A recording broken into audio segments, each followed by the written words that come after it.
माताओं और बहनों को अहोई अष्टमी व्रत की हार्दिक शुभकामनाएं। अहोई अष्टमी का व्रत कार्तिक कृष्ण पक्ष की अष्टमी तिथि को मनाया जाता है। इस दिन माताएं अपने बच्चों की रक्षा के लिए पूरा दिन निर्जला व्रत करती हैं और शाम को दीवार पर छाप कर अहोई माता की पूजा करती हैं और पूजा करने के बाद अहोई अष्टमी व्रत की कथा सुनती हैं। तो आज की इस वीडियो में आप सुनेंगे अहोई अष्टमी व्रत की 2 पौराणिक कथा। पुराने समय की बात है, दतिया नामक नगर में एक सेठ चंद्रभान रहता था। उसकी पत्नी का नाम चंद्रिका था, जो बहुत गुणवती, सुंदर तथा चरित्रवान थी। उसकी कई संतानें हुई, मगर सभी की छोटी आयु में ही मृत्यु हो जाती थी। संतानों की इस तरह मरते रहने के कारण पति पत्नी बहुत दुखी थे तथा उन्हें चिंता थी कि उनकी मृत्यु के पश्चात उनका वंश कौन चलाएगा। एक दिन दोनों ने सोचा कि हम सब कुछ त्याग कर जंगलों में निवास करें, और यह सोचकर वे सब कुछ छोड़कर जंगल की ओर चल पड़े। चलते चलते पति पत्नी बद्रिका आश्रम के पास शीतल कुंड के समीप पहुँचे और वहां जाकर प्राण त्यागने का मन बना लिया और अन्न जल त्याग कर बैठ गए। इसी तरह बैठे कई दिन बीत गए तो 7वें दिन आकाशवाणी हुई कि तुम अपने प्राण मत त्यागो, यह दुख तुम्हें पिछले जन्म के पाप कर्मों से मिला है।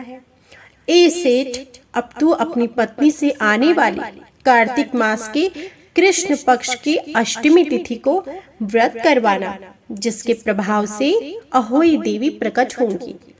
तुम उनसे अपने पुत्रों की दीर्घ आयु मांगना। व्रत के दिन तुम राधा कुंड में स्नान करना। कार्तिक मास की कृष्ण पक्ष की अष्टमी तिथि पर चंद्रिका ने बड़ी श्रद्धा से अहोई देवी का व्रत रखा और रात को सेठ ने राधा कुंड में स्नान किया। जब सेठ स्नान करके वापस आ रहा था तो रास्ते में अहोई देवी ने दर्शन दिए और बोली कि मैं तुम पर बहुत प्रसन्न हूँ, तुम मुझसे कोई भी वर मांग। अहोई देवी के दर्शन करके सेठ अति प्रसन्न हुआ और उसने कहा कि माँ, मेरे बच्चे छोटी आयु में ही स्वर्ग सिधार जाते हैं, इसलिए उनकी दीर्घ आयु का वर दें। अहोई देवी ने कहा कि ऐसा ही होगा और अंतर्ध्यान हो गई। कुछ समय पश्चात सेठ के यहाँ पुत्र पैदा हुआ और बड़ा होकर विद्वान, शक्तिशाली और प्रतापी हुआ। इस महिमा के कारण ही अहोई माता के व्रत का प्रभाव बना। उस दिन कार्तिक कृष्ण पक्ष की अष्टमी तिथि थी, इसलिए सभी माताएं इस दिन व्रत रखती हैं तथा विधि अनुसार पूजा आराधना करते हुए अपने बच्चों की दीर्घ आयु की कामना करती है। प्रेम से बोली अहोई माता की जय। अब सुने दूसरी कथा। पौराणिक कथा के अनुसार एक नगर में एक साहूकार और उसके 7 लड़के रहते थे। दिवाली से पहले साहूकार की पत्नी घर की लीपा पोती के लिए मिट्टी लेने खदान गई। जैसे ही वो खदान में कुदाल से मिट्टी खोदने लगी, उस जगह एक शेह की मात थी, जो कि कुदाल से मिट्टी खोदते समय शेह के बच्चे को लग गई और शेह का बच्चा मर गया। बच्चे को मरता देख साहूकार की पत्नी को बहुत दुख हुआ और वह पश्चाताप करती हुई घर लौट आई। कुछ दिनों बाद उसके एक बेटे का निधन हो गया और फिर अचानक ही उसका दूसरा बेटा भी मर गया और साल भर में उसके तीसरे, चौथे और ऐसे ही करते 7 बेटे मर गए।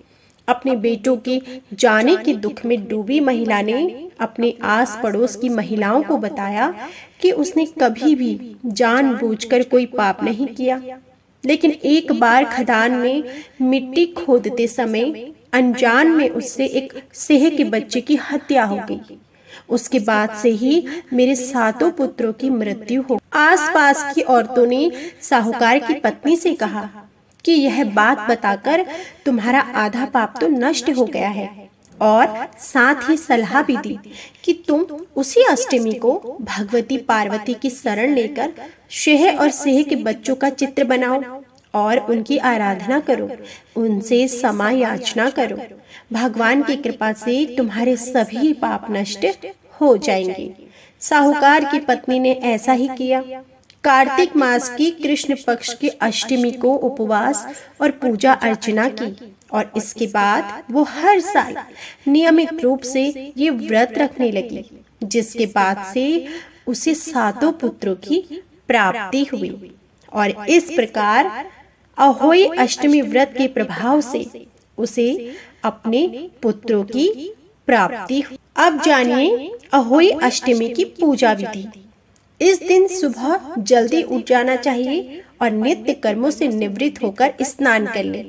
फिर 8 कोष्ठक की एक पुतली बनाई जाती है। इसे गोबर या चित्रांकन के द्वारा कपड़े पर बनाया जाता है। इसके बाद उसके बच्चों की आकृतियां भी बनाई जाती हैं। इस दिन माताएं अपने बच्चों के लिए पूरा दिन निर्जला व्रत रखती हैं और इसके बाद शाम को प्रदोष काल में उनकी पूजा की जाती है। जिस करवे में करवा चौथ के दिन जल भरा जाता है, उसी में अहोई अष्टमी के दिन भी जल भरा जाता है। इसके बाद माता शाम को पूरे विधि विधान के साथ पूजा करती हैं। माँ को फूल, फल और मिठाई का भोग लगाया जाता है। फिर तारों को करवे से अर्घ्य दिया जाता है। व्रत का समापन रात में किया जाता है। फिर अहोई माता की व्रत कथा सुनी जाती है और इसके बाद ही अन्न जल ग्रहण किया जाता है। दीपावली के दिन करवे के जल को पूरे घर में छिड़क दें। इससे घर में सुख समृद्धि बनी रहती है। तो यह थी संपूर्ण अहोई अष्टमी व्रत की कथा। उम्मीद करती हूँ यह कथा आपको जरूर पसंद आई होगी। कथा पसंद आई हो तो प्लीज वीडियो को लाइक जरूर कीजिएगा।